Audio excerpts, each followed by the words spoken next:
Alors maintenant, on peut se poser la question, mais quand j'ai pas le même dénominateur, comme ici, 5 sur 4 plus 7 sur 8, première fraction, j'ai 4 dénominateurs, et deuxième fraction, j'ai 8.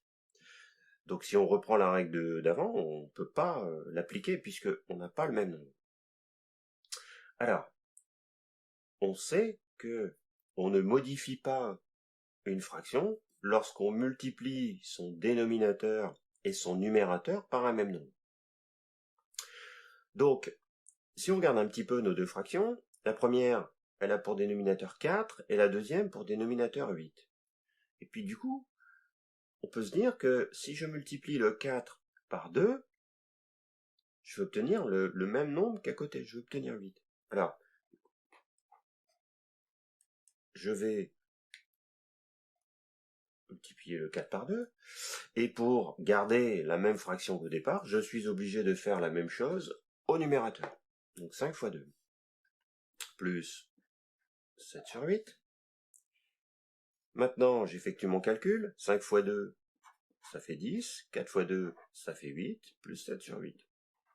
Et là, comme la règle nous le permet, je vais pouvoir additionner, puisque j'ai le même dénominateur, toutes les fractions ont 8 au dénominateur.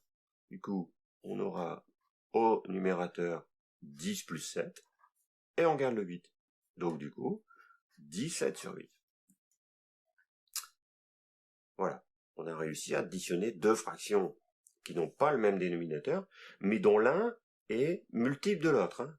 Ici, le calcul est un petit peu simplifié. Autre exemple, 19 sur 15 moins 2 sur 3, c'est une soustraction, mais on a dit que c'était la même règle.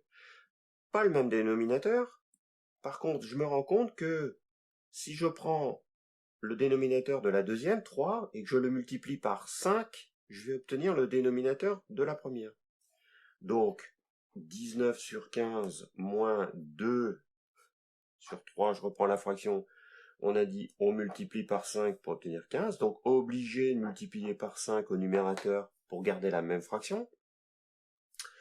19 sur 15, moins 2 fois 5, 10, 3 fois 5, 15. On a le même dénominateur, on peut donc soustraire 15 au dénominateur, et au numérateur 19 moins 10, ce qui nous fait 9 sur 15.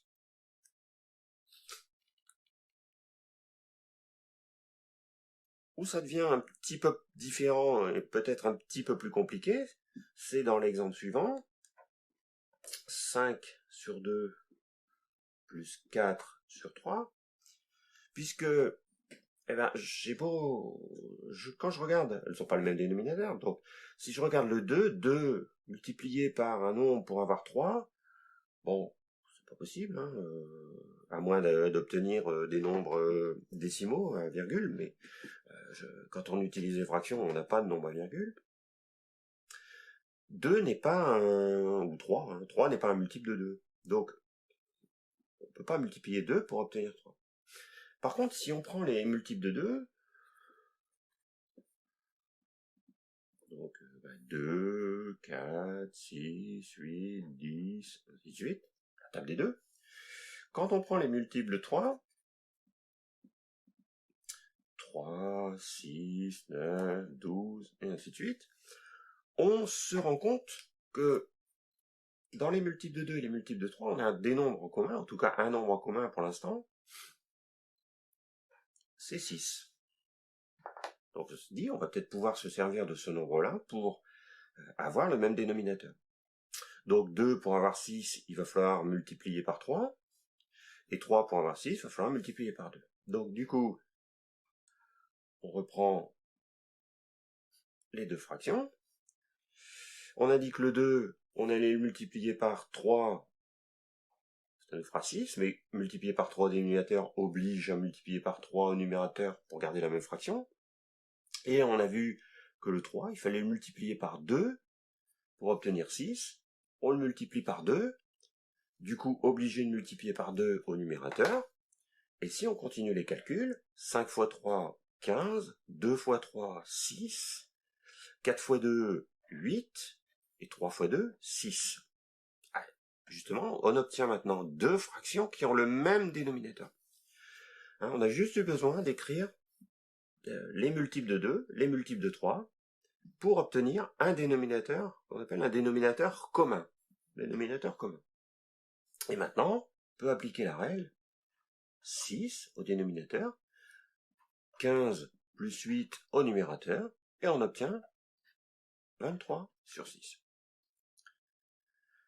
Donc maintenant, vous savez additionner des fractions de même dénominateur, vous savez additionner des fractions, ou soustraire, hein, des fractions de dénominateurs multiples l'un de l'autre. Dans ces deux exemples, les dénominateurs sont multiples l'un de l'autre. Et vous savez aussi additionner des fractions quand les dénominateurs ne sont pas multiples. Alors, pour les dénominateurs non multiples, comme ici, bon, j'ai écrit les multiples de 2. On peut aussi ne pas les écrire et les visualiser mentalement. C'est pas une obligation, hein. Mais en tout cas, si on les écrit, pas la peine d'en écrire de trop, hein, vous les écrivez un petit peu en allant, et on voit vite lequel est commun.